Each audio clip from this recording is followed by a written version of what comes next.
¿Qué tal? Buenas tardes con todos. En breve vamos a estar empezando para... En breve empezamos la charla, vamos a dar unos minutos de tolerancia mientras esperamos al ponente.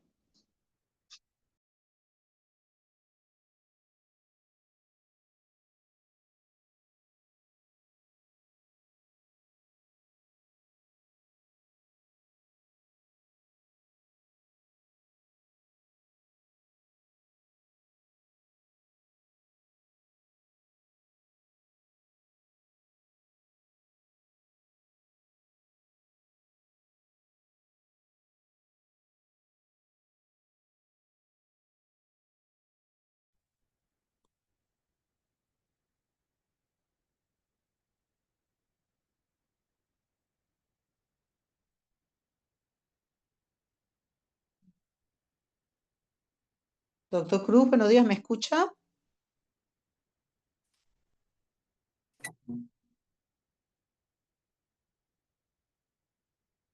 Mm, mm, mm.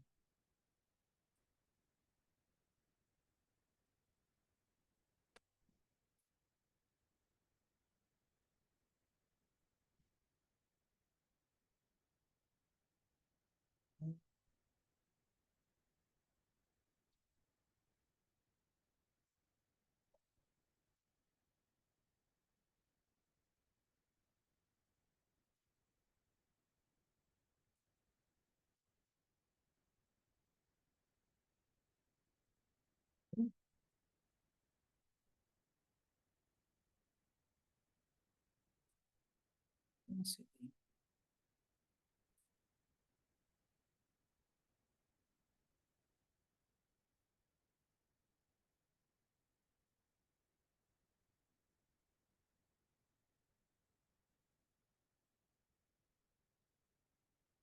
Doctor Cruz, ¿me escucha? Sí, está en espera porque no han se han metido. Buenas tardes. Buenas tardes. Buenas tardes, soy Antonia Ferrer. Sí, ya el doctor ya se pronunció, pero está esperando que ingresen más personas. Ah, ok. Entonces espero. Ya.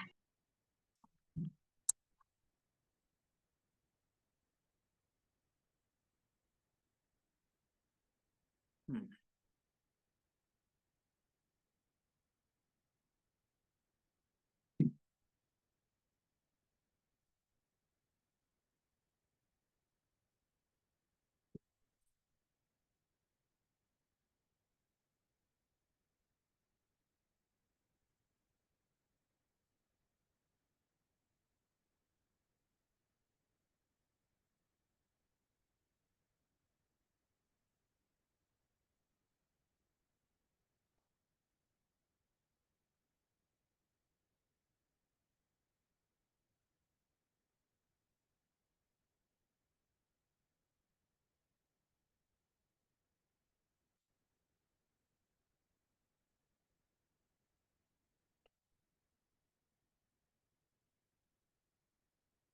Oh,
¿Qué tal? Buenas tardes con todos. Soy el doctor Eduardo Cruz, médico oncólogo del Departamento de Oncología Médica del Instituto Nacional de Enfermedades Neoplásicas.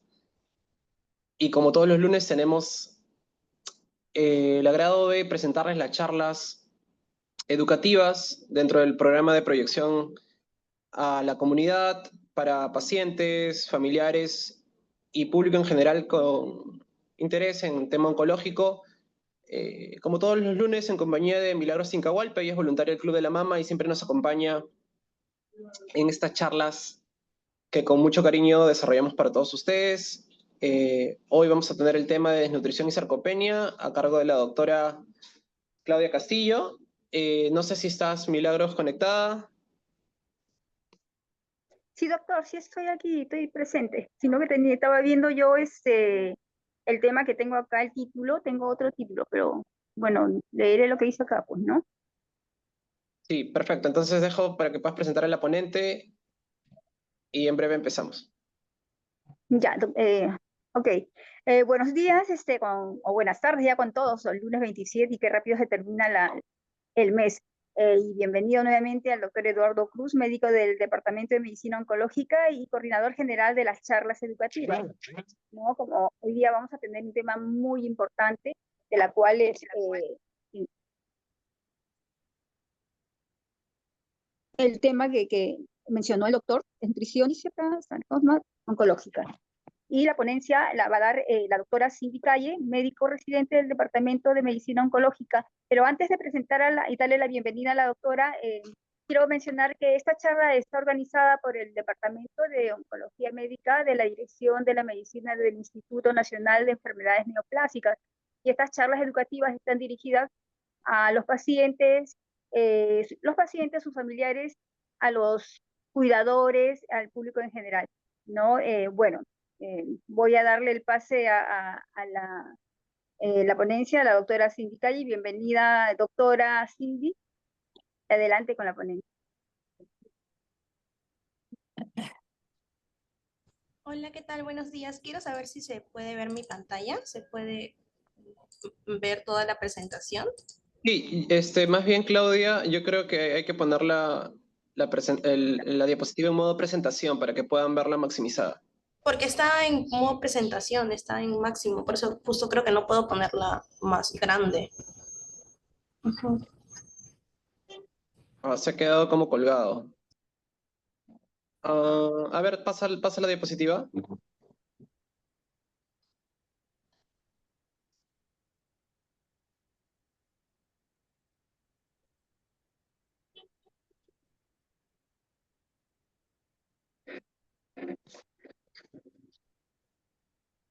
¿Sí se ve, Doc? O sea, se ve la presentación, pero no estamos. Ya, ahora sí. Ahora a ver, ponlo en modo presentación. Creo que ahí se queda, ¿no? Se queda colgado. Ujú, no, no se puede. Ya, no hay problema. Entonces avancemos así nada más avancemos como está ahorita.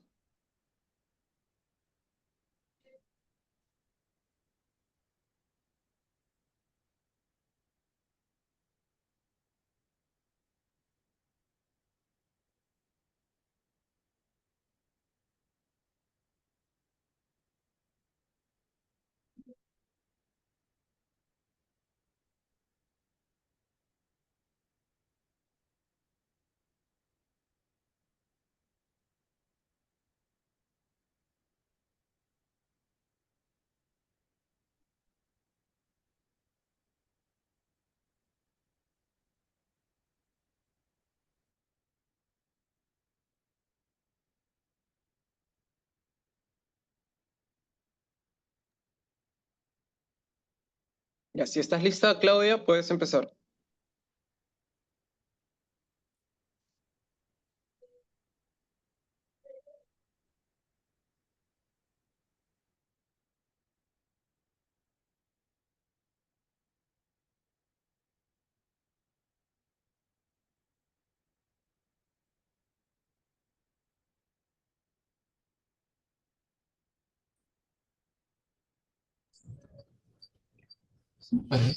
Está ahí.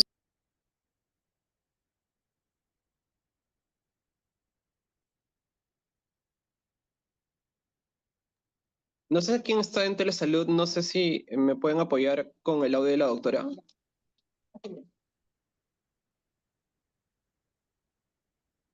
Para que le Doctora, es den que paso a la... no va a pasar la presentación porque estamos probando y no se mueven las diapositivas. Ya, entonces hay que... Ya, ya te permitió ya. Ya está, ¿no? Sí, ahora sí. Ya, perfecto. Ya, muy bien. Buenas tardes con todos. Soy la doctora Claudia Castillo. Voy a presentar el tema de desnutrición y sarcopenia en oncología. Bueno, este tema es muy importante acerca de cómo puede ser impactante, ¿no? El tema de la desnutrición dentro de nuestros tratamientos oncológicos y dentro del diagnóstico. Entonces, es importante ver la relación de nutrición y cáncer. Por un lado, está la alimentación inadecuada que puede haber estado durante todo nuestro proceso de la vida y también los factores que se relacionan a tener una alimentación inadecuada por la misma patología oncológica. Por el otro lado, el mismo cáncer, los propios tratamientos, como menciono, pueden inducir a síntomas de malnutrición, que vamos a definirlos posteriormente, que aparecen hasta en un 40-80% de los pacientes con neoplasias durante la enfermedad. Entonces, actualmente también es importante mencionar que no solamente padecemos de malnutrición en pacientes que son delgados, sino pacientes también obesos. Actualmente tenemos una epidemia mundial, perdón, de obesidad. El propio exceso del peso se ha convertido en un factor a tener en cuenta, ¿no? En la génesis del cáncer, sobre todo en cáncer de mama, en cáncer de próstata y endometrio. Por eso es importante siempre mantener un peso ideal, tener una dieta sana. Entonces, la expresión máxima de desnutrición en el cáncer, como menciono, es la caquexia tumoral. ¿Qué es esto? Es la pérdida de masa muscular, estar frágil débilmente, que sea responsable directamente o indirectamente de que los pacientes se nos compliquen, ¿no? Entonces, es importante y vamos a poder ver cómo podemos evolucionar en este tratamiento. Entonces, vamos a ver esta patología ¿qué significa la malnutrición? Disminución ingesta de los alimentos. Entonces, esta disminución ingesta de los alimentos va a traer varias cosas. Por ejemplo, uy, se dejó de compartir, creo. Ya está. Ya, entonces, se sigue viendo la presentación, creo que sí. Ya, entonces vemos cambios metabólicos también, como producción anormal de citoquinas, neuropéptidos, hormonales.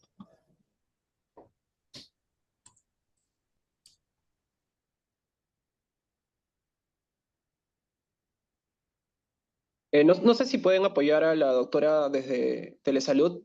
Creo que está teniendo problemas con compartir su diapositiva.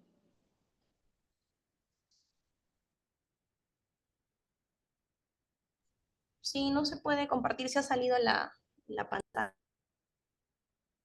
A ver, intenta nuevamente, por favor.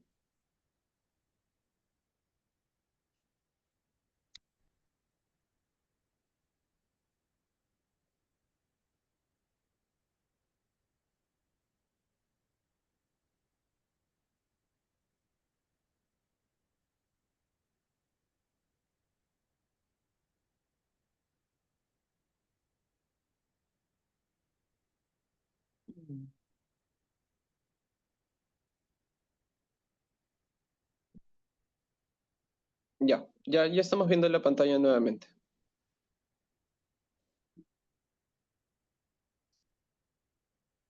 Ya, entonces vemos aquí la disminución de ingesta de alimentos, tanto por el estrés psicológico, la anorexia, la disfagia, los náuseos, los vómitos que pueden haber, y también cambios metabólicos que se van a producir por el efecto del cáncer, tanto en la producción anormal de las citoquinas, que son células malignas, neuropéptidos, o alteraciones hormonales que también se pueden producir en un tipo de cáncer en específico. Entonces, eso va a verse incrementando el gasto energético en reposo. Entonces, tanto va a ir afectando la parte de los carbohidratos, la parte de las grasas y la parte de las proteínas.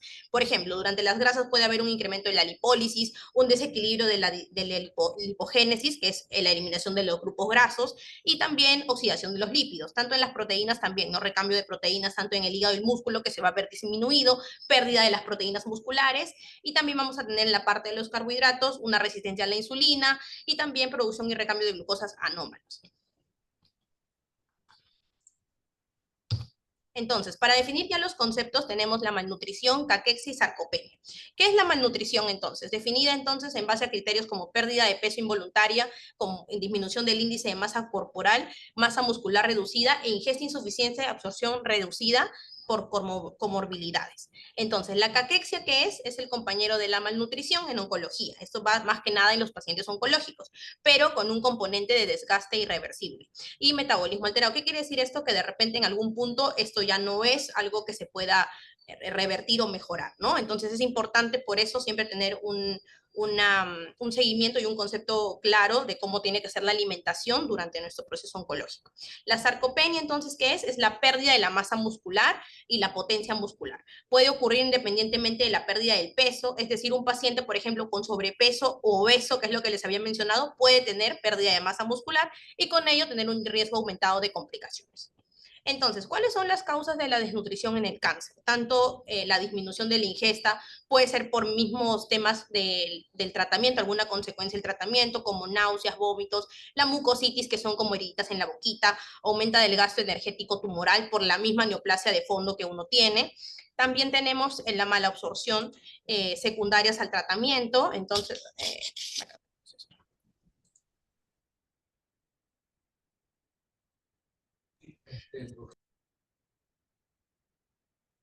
también tenemos la malabsorción y efectos secundarios del tratamiento. Entonces es importante que veamos cuáles son las causas de desnutrición en el paciente con cáncer, tanto que son asociados al propio tumor, como alteraciones del aparato digestivo, alteraciones metabólicas y también producción de sustancias ectinizantes, ¿no? Que son sustancias por el mismo tumor o por la misma neoplasia. Entonces, sustancias también relacionadas, factores relacionados en el paciente, tanto como anorexia, caquexia o factores psicológicos, y otros producidos por el mismo tratamiento, como les había mencionado, tanto por el tipo de tratamiento que puede recibir el paciente, como cirugía, radioterapia o quimioterapia, ¿no? Los efectos colaterales, tanto como náuseas, vómitos, lo que habíamos dicho de la mucositis, y los mismos efectos postoperatorios.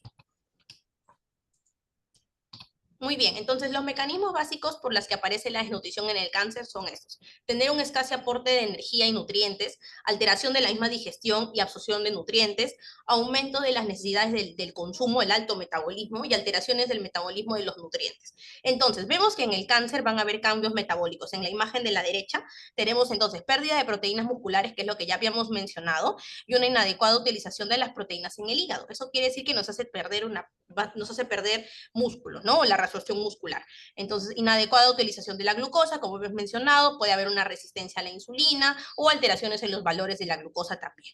Entonces, en estos casos, por ejemplo, tenemos factores exógenos que son muy aparte de los cambios metabólicos que ocurren por la parte oncológica, sino ya parte de la misma enfermedad, tanto como la depresión, la anorexia, la dispepsia, la diarrea, que son factores que ya son netamente externos a esta parte de acá. Entonces, todos estos factores se combinan y nos llevan a una disminución de la ingesta alimentaria, y eso nos conlleva entonces a tener malnutrición. Entonces, como vemos, son varios factores que se involucran a que un paciente oncológico pueda tener una malnutrición, ¿no? Entonces, ¿cuáles son las consecuencias clínicas de que un paciente tenga, pues, malnutrición? Tener mayor toxicidades al tratamiento, retraso o suspensión de los ciclos porque no nos sentimos bien, posponemos los tratamientos, infecciones, hospitalizaciones prolongadas. Entonces, cada causa de desnutrición en el paciente depende mucho de qué tipo de patología o qué tipo de complicaciones se va a dar de acuerdo a la enfermedad de fondo que uno tiene. Por ejemplo, tenemos pacientes con tumores de la parte de cabeza y cuello, tanto puede ser orofaringe, de la parte de la lengua, pacientes que usan quimio-radioterapia conjunta, que vamos a ver, ¿no? Por ejemplo, la mucositis. ¿Qué es la mucositis? Como les había mencionado, la mucosa se lacera y forma heriditas, hace que no puedas comer bien, que hay alteraciones de la percepción de olores o de gustos, y también que hay alteración de la secreción salival. Eso quiere decir que justo nos refieren los pacientes que es una resequedad constante en la que hay, ¿no? Entonces, la torácica, por ejemplo, vómitos, esofagitis, estenosis, que quiere decir disfagia, que no puedes alimentarte bien o que sientes que no hay un buen pase de alimentos. Tanto en la parte abdominal y pélvica también tenemos náuseas y vómitos, dolor abdominal y también enteritis tardía. La enteritis está catalogada como una infección en la parte abdominal, como diarreas, dolor abdominal persistente. Entonces, tanto en la corporal total quiere decir como emesis severa. ¿Qué es la emesis severa? Es tener náuseas y vómitos persistentes. Entonces, estos son los efectos del tratamiento que pueden haber dependiendo del tipo de tratamiento que tenemos, tanto sea quimioterapia, radioterapia o terapia hormonal o la cirugía. Entonces, vemos que la quimio y la radioterapia tienen muchos efectos como disfagia, que es como les digo, la complicación para la sensación de pase de alimentos, la mucositis que ya le hemos mencionado, tanto para la radioterapia con quimioterapia conjunta, cambios en el gusto, que es un efecto muy común en los pacientes, tanto por el uso de quimioterapia y radioterapia, tanto de los tumores de la cabeza y cuello y en general del tratamiento en sí. También tenemos náuseas y vómitos que sí son atribuidos a varios, ¿no? Terapia hormonal, radioterapia, quimioterapia, el estreñimiento también que es parte de la diarrea. Entonces, bueno, es importante mencionar ahora los efectos de la radiación. Vamos a ir separando qué tipos de efectos son más comunes en algún tratamiento, ¿no? Entonces, el efecto de la radiación en el estado nutricional, vemos, ¿no? Sobre todo la parte de los tumores de cabeza y cuello, que son los tumores que nos comprometen la faringe, la lengua, toda la parte de las cavidades nasales. Vemos que nos produce mucha disfagia, ¿no? Que el paciente sienta que no puede deglutir los alimentos, las náuseas, vómitos persistentes, en la parte torácica sobre todo también pérdida del apetito por efectos del mismo tratamiento como cambios en el gusto, y el pelvis y el recto, que es muy importante mencionar, sobre todo los tratamientos pueden generar un poquito de diarrea, sobre todo diarreas persistentes, náuseas, vómitos también atribuidas a la quimioterapia. Entonces, vamos a hablar acerca de la caquexia. La caquexia es un complejo, un síndrome, ¿no? Que tiene varias causas, sobre todo está entre el punto de inserción de la enfermedad neoplásica que tenemos de fondo con una malnutrición que ya podemos tenerla preexistentemente. Entonces, esto tiene que ver mucho porque afecta mucho el estado funcional del paciente, tanto puede darnos una clínica muy marcada como piel pálida, pérdida de los vellos, alteraciones metabólicas, tanto como anemia, edemas también por la mala nutrición, las piernitas se nos hinchan, hay muchos edemas en el mismo cuerpo, alteración de los electrolitos en nuestra misma sangre, hay mucho compromiso de tanto del sistema de nuestro sistema de fondo y no solamente de la parte funcional del paciente. Entonces, aquí es muy importante ver que no solamente depende del momento de la enfermedad de fondo, sino toda la malnutrición que podemos ir conllevando desde toda nuestra vida, ¿no? Entonces, vemos acá este es la fisiopatología de la sarcopenia. Como les he mencionado, en el músculo hay una disminución de la funcionalidad, entonces el paciente ya con una neoplasia oncológica tiene un estado inflamatorio ya activo por la misma enfermedad. Entonces, esto hace que haya alteraciones de la lipólisis, entonces nos hace perder la masa muscular y hace que mientras uno tenga pues todo esto de fondo, la sarcopenia que es atribuida al cáncer, pueda generarnos alguna mayor toxicidad con el tratamiento y suspenderlo. Entonces, estos son los mecanismos fisiopatológicos que uno tiene para la sarcopenia. Entonces, la sarcopenia, como les mencioné, es una disminución de la masa muscular, por ende hay una disminución de la fuerza muscular. Entonces, hay varios mecanismos que tenemos aquí que tener en cuenta, sobre todo la inflamación, que es la parte ya misma oncológica, que vemos esto netamente a grandes rasgos para poder comprender una inflamación oncológica, tiene varias afectaciones, tanto en las cascadas inflamatorias, pero no hay que ponernos a fondo de eso, es más complicado, pero hay una degradación de las proteínas musculares, que sí es importante, por eso les comento que hay una pérdida de la masa muscular en sí. Entonces, esto nos lleva a que ya tenemos una inactividad física, alteración en la renovación celular por la misma condición oncológica, como les comento, por el estrés oxidativo, la vascularización celular atribuida a la neoplasia. Entonces, vemos aquí otros mecanismos en general que tenemos a la mano derecha, sobre todo la alteración del metabolismo de las grasas. Entonces, eso nos lleva a tener un menor consumo de proteínas en la dieta. Entonces, quiere decir que también puede haber una alteración tanto de la parte de la nutrición como en la parte de la modulación de los síntesis de hormonas. Muy bien. Entonces, estos son los tipos de sarcopenia que tenemos, tanto la primaria, la secundaria y la oculta. Vamos a hablar netamente de la primaria y la secundaria, que son la primaria, que es por el envejecimiento de la persona misma. Entonces, la secundaria es por el tema oncológico, por ejemplo, por una inflamación, una inmovilidad o por la misma neoplasia de fondo.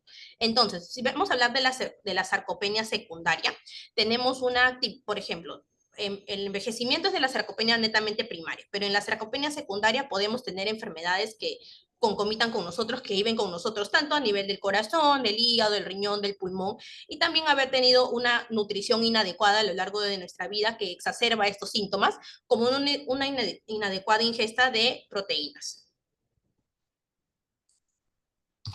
Entonces, vemos la estadificación de la sarcopenia y se estadifica en 3 categorías. Por ejemplo, la presarcopenia, la sarcopenia en sí y la sarcopenia grave. Entonces tenemos en la presarcopenia, que es la disminución de la masa muscular, sin cambios en la fuerza, porque habíamos definido tanto a la sarcopenia como una disminución de la masa muscular y también de la pérdida de la fuerza muscular. En cambio, en la sarcopenia, como les dije, ¿no? Tanto de la disminución de la masa muscular como disminución de la fuerza muscular. Pero la sarcopenia grave ya se considera cuando se cumplen los 3 criterios que definen la sarcopenia, que son disminución de la masa muscular, disminución de la fuerza muscular y disminución del rendimiento físico de la persona.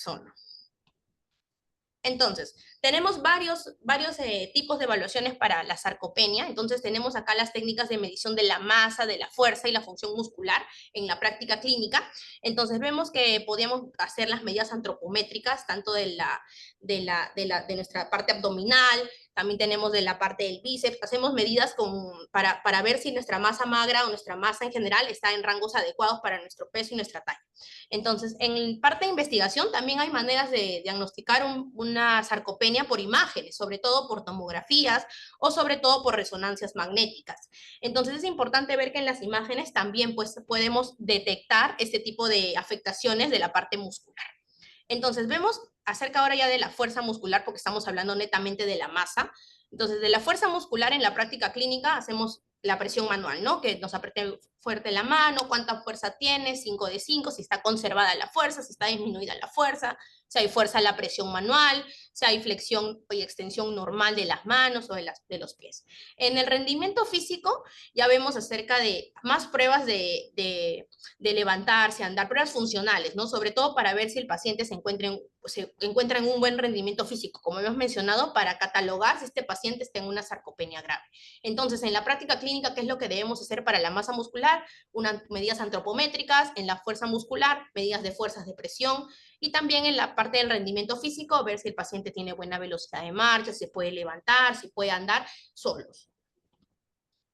Entonces, vemos el impacto del tratamiento ya oncológico netamente, vemos el tratamiento de quimioterapia, que es lo que habíamos mencionado, cirugía, radioterapia, inmunoterapia. Entonces, vemos que en general nosotros debemos tomar en cuenta mucho en qué estado funcional tenemos del paciente, ¿no? Sobre todo para poder hacer un adecuado manejo de dosis por el peso, la talla de nuestro paciente, para evitar mayor toxicidades y al final reducir más las dosis. Entonces vemos como les comenté, que la misma neoplasia o la misma parte oncológica genera una inflamación sistémica.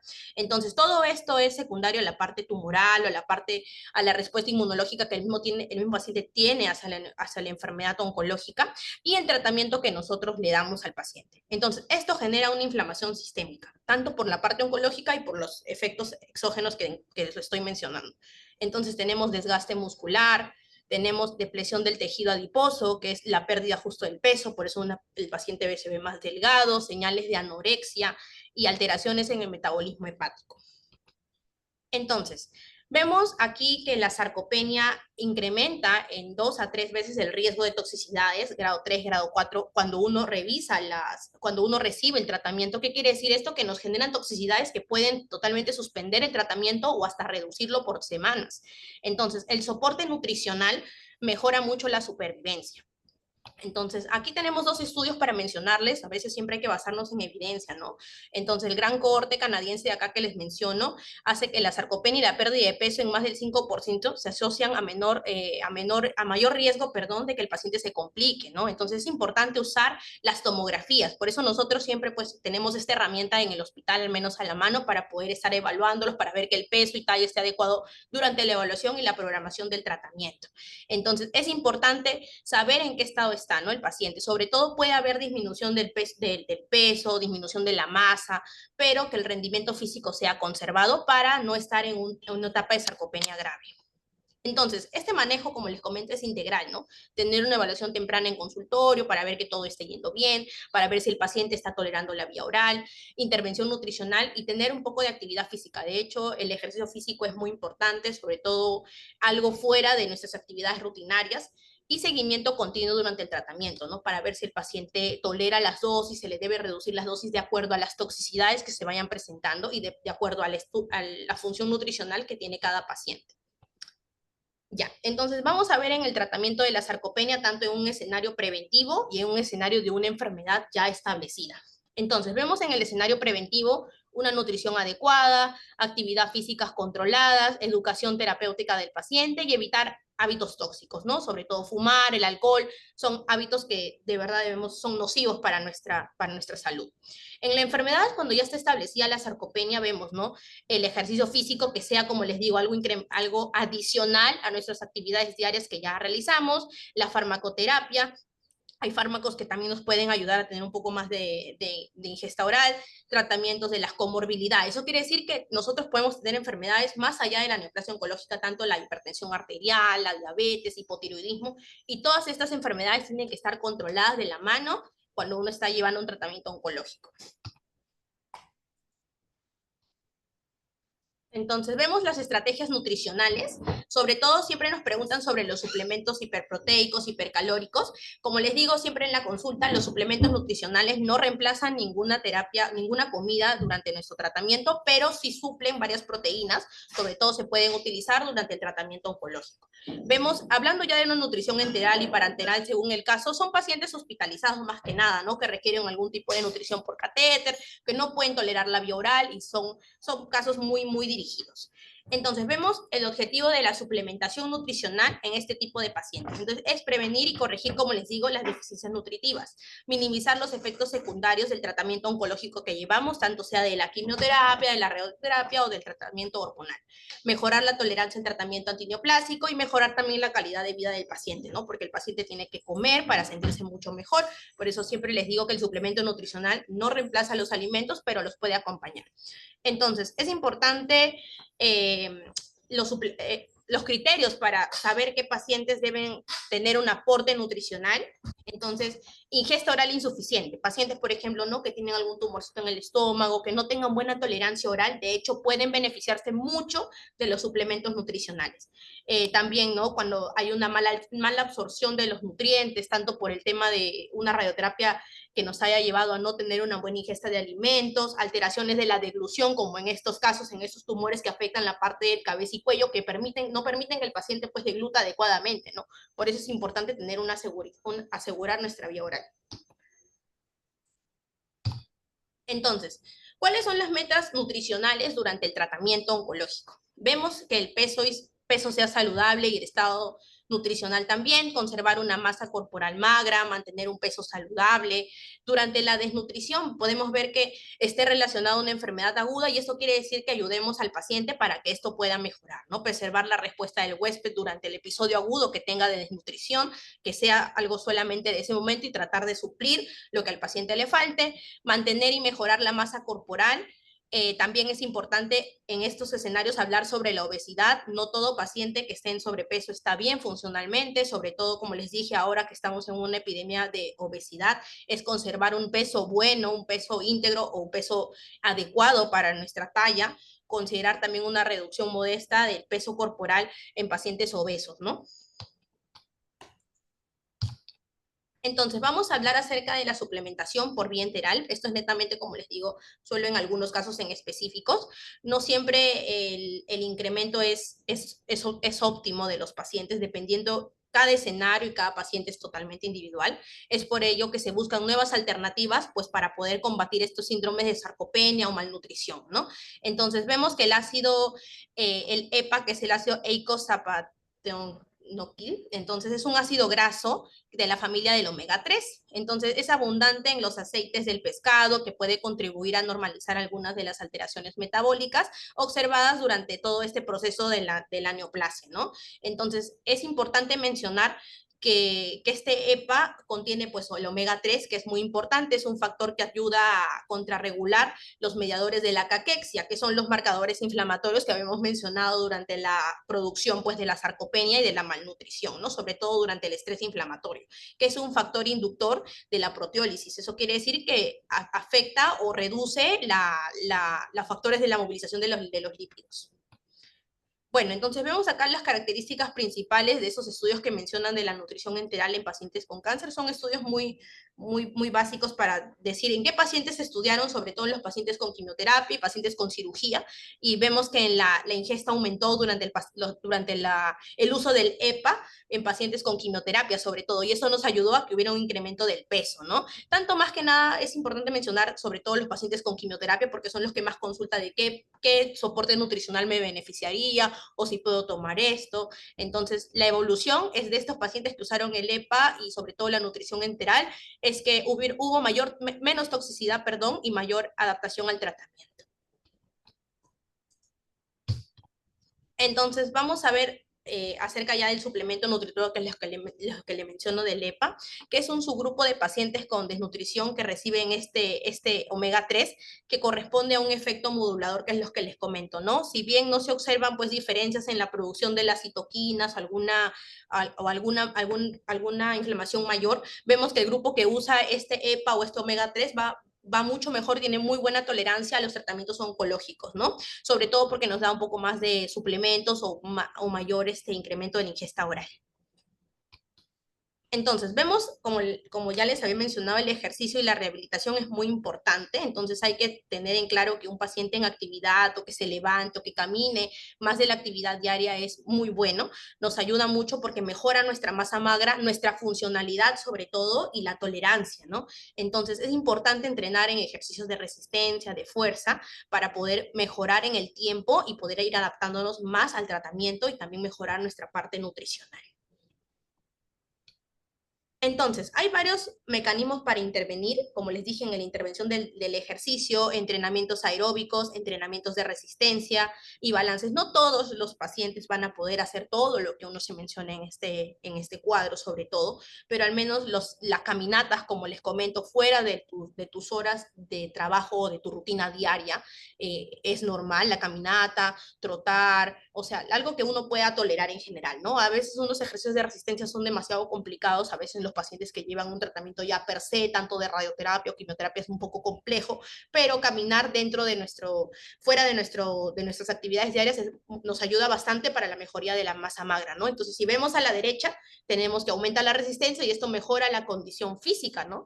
Entonces, ¿qué evita esto? Que haya complicaciones tanto metabólicas, que haya complicaciones de la hipertensión del portal, que es la hipertensión del hígado. Entonces, si vamos viendo los ejercicios tanto de resistencia o de fuerza, también, por ejemplo, los ejercicios de fuerza, que son el levantar piernas, revierte la fragilidad también, ¿verdad? Y eso quiere decir que tiene menos complicaciones post tratamiento ya sea de quimioterapia, radioterapia, más que nada los pacientes que son posoperados.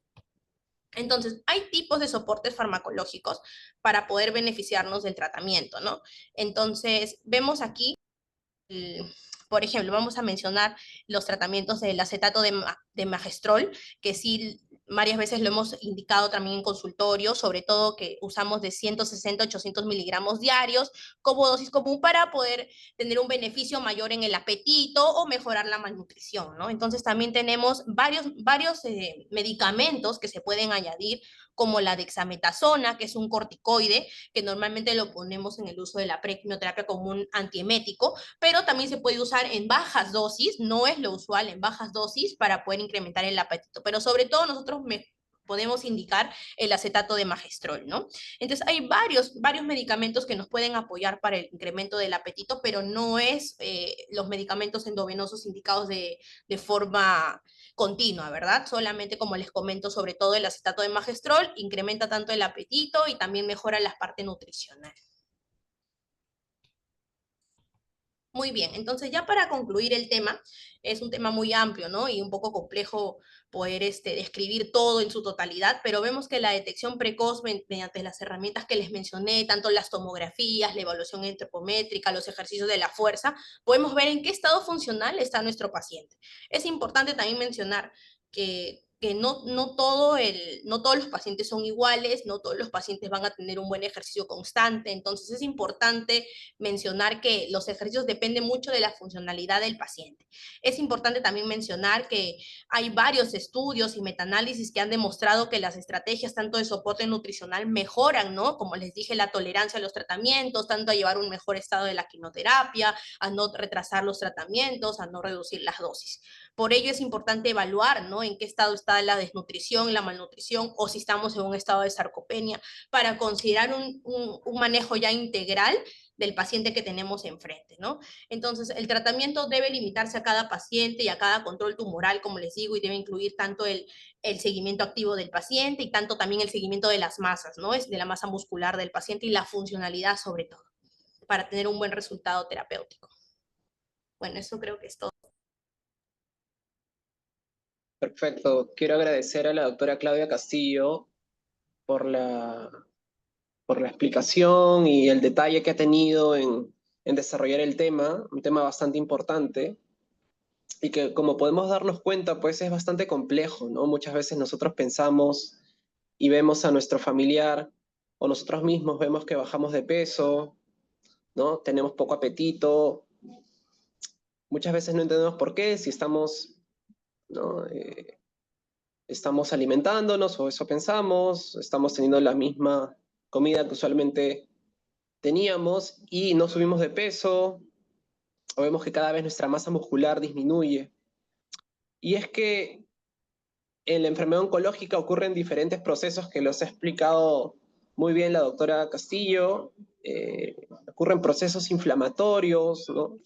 Hay producción de ciertos productos que se llaman citoquinas, ¿no?, que alteran el metabolismo, pueden producir inflamación crónica y finalmente pueden llevarnos a estados, pues, de sarcopenia, que, como bien explicó la doctora, pues es la disminución de la masa muscular que finalmente altera también la funcionabilidad y altera la fuerza muscular principalmente, ¿no? Entonces, quisiera hacer algunas preguntas a la doctora. En primer lugar, hablamos de la detección precoz, ¿no? ¿Qué tan importante es la detección precoz de los estados de desnutrición y de sarcopenia en un paciente antes de iniciar un tratamiento? O sea, ¿qué tanto vamos a beneficiarnos de, concomitantemente, ¿no?, de hacer el diagnóstico, digamos, oncológico detallado y estadiar al paciente, de valorar este estado nutricional para poder iniciar un tratamiento adecuado?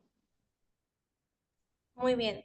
Gracias, doctor Cruz. Sí, es importante, como mencioné, la evaluación desde el inicio, ¿no?, de un paciente para valorarlo de la sarcopenia, sobre todo, como le dije, sobre la masa muscular, la fuerza muscular y el rendimiento físico que presenta el paciente. Porque si nosotros tenemos, por ejemplo, un paciente que se ve afectado, como dijo, de las 3 condiciones, es muy poco probable que el paciente pueda llevar un tratamiento continuo, ¿no? Es importante por eso tener una evaluación, tanto sea por tomografía, una evaluación antropométrica, valorar la fuerza muscular y valorar si el paciente se encuentra en buen rendimiento físico, porque si no, posteriormente se puede descontinuar el tratamiento de quimioterapia o el tratamiento en general que esté recibiendo, ¿no? Y no hacerlo de una manera continua en el escenario de un paciente que recibe tratamiento para la enfermedad oncológica.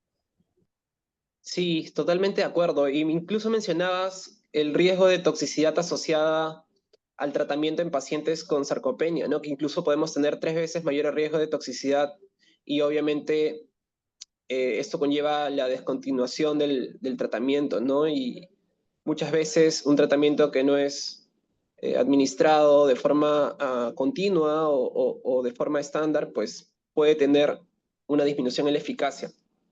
Otra pregunta que surge a partir de lo que has expuesto es: ¿qué tan importante es el abordaje multidisciplinario del paciente oncológico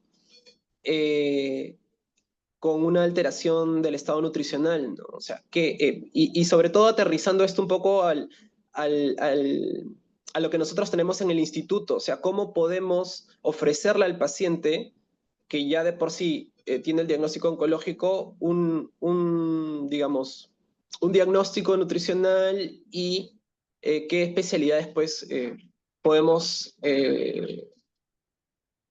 interconsultar, ¿no?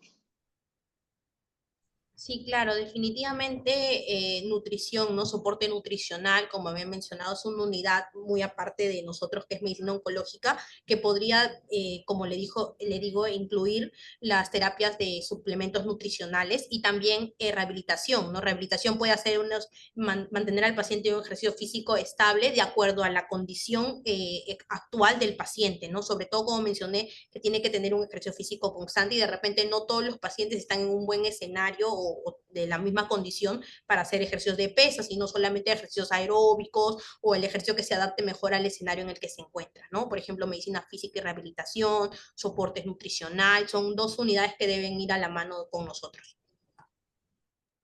Sí, totalmente de acuerdo. Yo creo que es parte del abordaje también del oncólogo clínico, saber qué paciente está en condiciones de iniciar un tratamiento estándar, qué paciente debe tener una evaluación a la par con el servicio de nutrición, que como bien mencionas, pues ellos tienen y son los especialistas en, en este campo, ¿no? ¿Qué paciente pues amerita suplementos? ¿En qué paciente hay que garantizar la adecuada ingesta?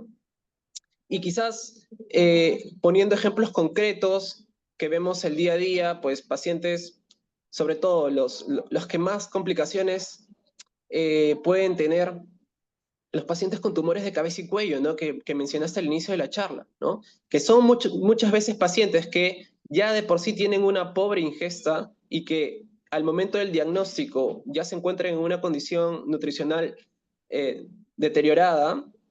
En estos pacientes, antes de empezar el tratamiento, pues debemos garantizar y garantizar la nutrición, ¿no? Muchas veces estos pacientes, antes de empezar la quimiorradioterapia, ¿no? Que ya de por sí es bastante tóxica, pues deberían tener la colocación de una sonda de nutrición, muchas veces un gastrostoma que está indicado en estos pacientes para que a futuro toda la toxicidad que pueda generar el tratamiento, como mencionaste, mucositis, ¿no? Que son las lesiones que pueden aparecer en la mucosa de la boca, pero muchas veces también aparecen en la mucosa esofágica, ¿no? Y que limitan la ingesta, las náuseas asociadas al quimioterápico, asociadas a la radiación, la hiporexia, que es esa sensación de falta de apetito que puede estar asociada también al tratamiento.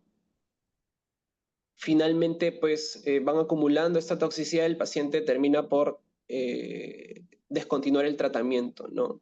Entonces, en el instituto lo que usualmente hacemos es prever, ¿no? Y por la experiencia que hay quizás en este tipo de pacientes, pues primero garantizamos la adecuada nutrición y que el paciente pueda tener una evaluación por el gastroenterólogo, una evaluación por el servicio de nutrición, ¿no? Obviamente esto también quizás retrase un poco el tratamiento, pero finalmente pues se asegura que el paciente pueda tener una buena nutrición. Muy bien, mencionaste también el ejercicio físico, ¿no? ¿Qué tan importante es el ejercicio físico? Y no solamente para pacientes con sarcopenia, sino yo generalizaría un poco más y diría que el ejercicio físico en general para todos los pacientes oncológicos es de vital importancia, ¿no? Incluso, y como siempre lo menciono, contrariamente a lo que se piensa, ¿no? Pacientes con poca movilidad o pacientes con astenia secundaria al tratamiento, fatiga, pues incluso ejercicios de baja intensidad, ejercicios de estiramiento, pues van a favorecer a que se mejoren estos síntomas asociados al tratamiento, ¿no? Y poco a poco el paciente puede ir desarrollando quizás un entrenamiento un poco más intenso, de acuerdo a sus posibilidades, ¿no?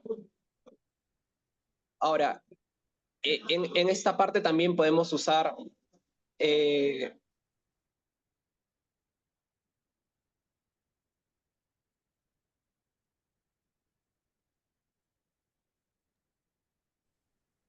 disculpen, quizás en esta parte también pues los especialistas de medicina física y rehabilitación pueden apoyarnos bastante, ¿no? Porque recordemos que es un círculo vicioso, ¿no? El hecho de que un paciente ya de por sí tenga sarcopenia y esto limite su actividad física, que condiciona inmovilidad, la inmovilidad y la poca movilización del paciente va a ir perpetuando esta disminución de la masa muscular, ¿no?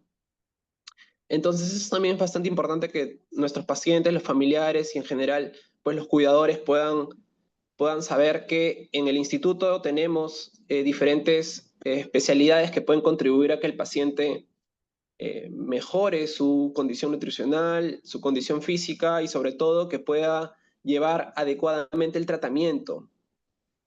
Y es que todo tratamiento es importante. Muchas veces yo converso aquí en sala de quimio con los pacientes y familiares y le damos mucho valor quizás al tratamiento quimioterápico y descuidamos otras aristas del abordaje multidisciplinario que también no deja de ser importante. Muy bien. ¿Qué tan importante, y quería saber tu opinión, qué tan importante es el abordaje del psicooncólogo en pacientes con trastornos, digamos, nutricionales, ¿no? ¿Cómo planteas este tema? Porque también tenemos el área de psicooncología, ¿no? Muchas veces pacientes con pobre tolerancia a los alimentos o incluso pacientes muy nauseosos. ¿Cuál es tu opinión en ese sentido, Claudia? Ya, doctor. Sí, sobre todo en la parte cuando mencioné los mecanismos básicos por los que aparece la desnutrición en el cáncer, sí, uno de los factores exógenos que habíamos mencionado es el estrés psicológico del paciente, ¿no? Sobre todo por todas las cargas que hay durante el diagnóstico de la enfermedad. Entonces hay varios estrés, muy aparte de todos los factores que son los cambios metabólicos que llevan la misma neoplasia o en la misma enfermedad de fondo, también hay otros factores que hacen que disminuya con mayor facilidad la ingesta de alimentación y es verdad un punto importante acerca de la parte psicológica, ¿no? De hecho, no he hecho énfasis en eso y le agradezco bastante, doctor, pero el estrés psicológico también lo mencionan dentro del mecanismo básico de la desnutrición en el cáncer, ¿no? Sí, totalmente de acuerdo con eso. Ahora, me parece también importante que los familiares y cuidadores sepan que muchas veces el hecho que el paciente tenga un apetito disminuido durante el tratamiento o que no tolere ingestas que usualmente toleraba es algo que hay que llevar también con tolerancia, ¿no? Porque muchas veces los familiares y los cuidadores, ¿no? Exigen, obviamente, porque están bastante preocupados por la condición nutricional del paciente, pero, a ver, hay que tener bastante paciencia, comprensión. Cada paciente es distinto, eso también es algo importante, ¿no? No todos los pacientes son iguales, muchos pacientes toleran mejor los tratamientos que otros, muchos pacientes tienen facilidad de ganar peso respecto a otros pacientes que se les complica un poco más, ¿no? Y obviamente va a depender también de la biología de la enfermedad, ¿no? El tipo tumoral, el sitio primario, entonces yo creo que esto hay que conversarlo, hay que darle la importancia que merece y nada. Me parece que hay una pregunta, Milagros, en el chat. Sí, sí, doctor. Magda pregunta, ¿me podría decir qué alimentos o tipos de alimentos son los que se pueden comer? Por supuesto, muy aparte de lo que el INEM y sus médicos nos pueden dar en la consulta. Bueno, en general yo sugeriría en este caso, es una pregunta bastante abierta, ¿no? Yo sugeriría que hay que conocer un poco más quizás el caso a detalle. No hay contraindicación para ningún alimento, ¿no? Entonces, cuando vemos los grupos nutricionales importantes, pues siempre vamos a mencionar que las proteínas, sobre todo como mencionó la doctora, las proteínas magras, ¿no? Con bajo porcentaje de grasa son bastante recomendables, ¿no? Las grasas saludables, ¿no? Suplementos de omega, también mencionó la doctora, ¿no? Si es que nuestra ingesta de grasas no está siendo pues adecuada, podemos tener suplementos en ese sentido y carbohidratos pues no están contraindicados, podemos consumir también los carbohidratos.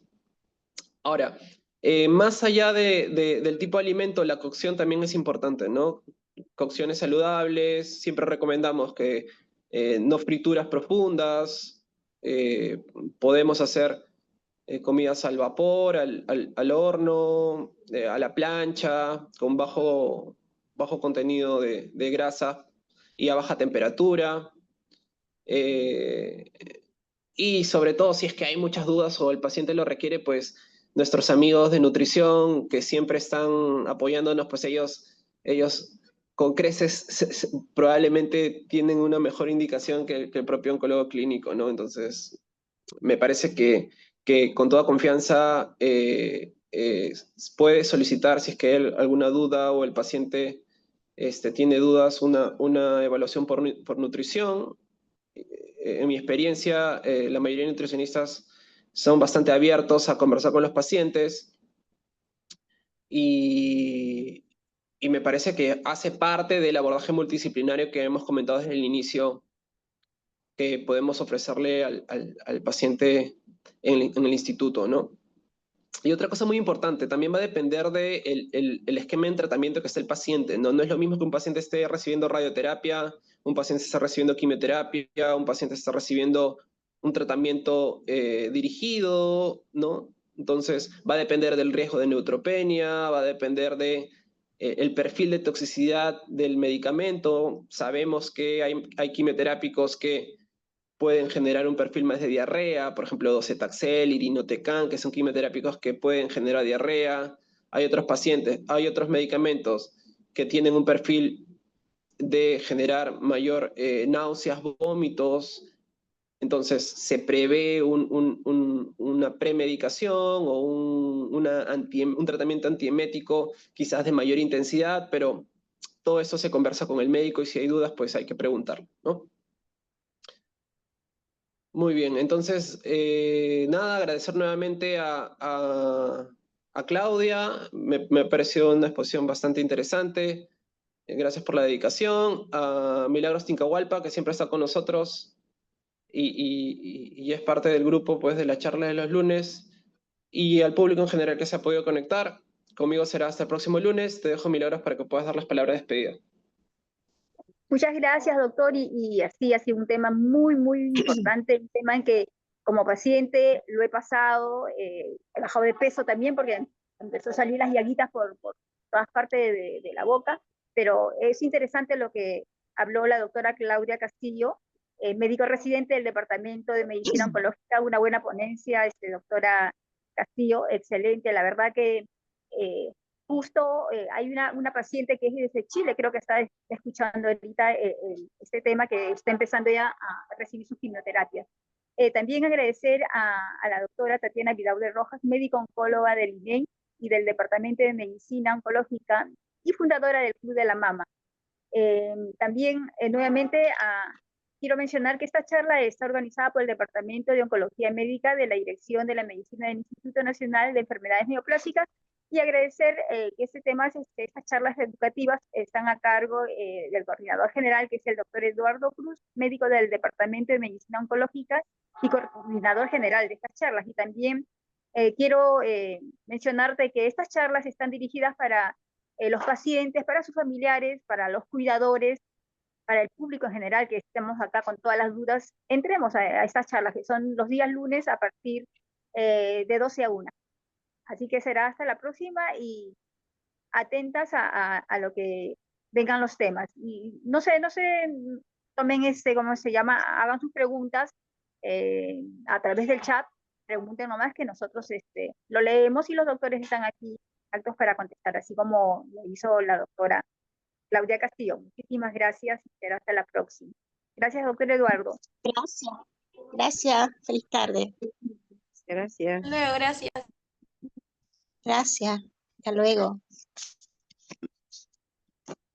Muchas gracias. Gracias por la ponencia. Buen día. Gracias. Buen día. Bueno, buenas tardes. Hasta luego.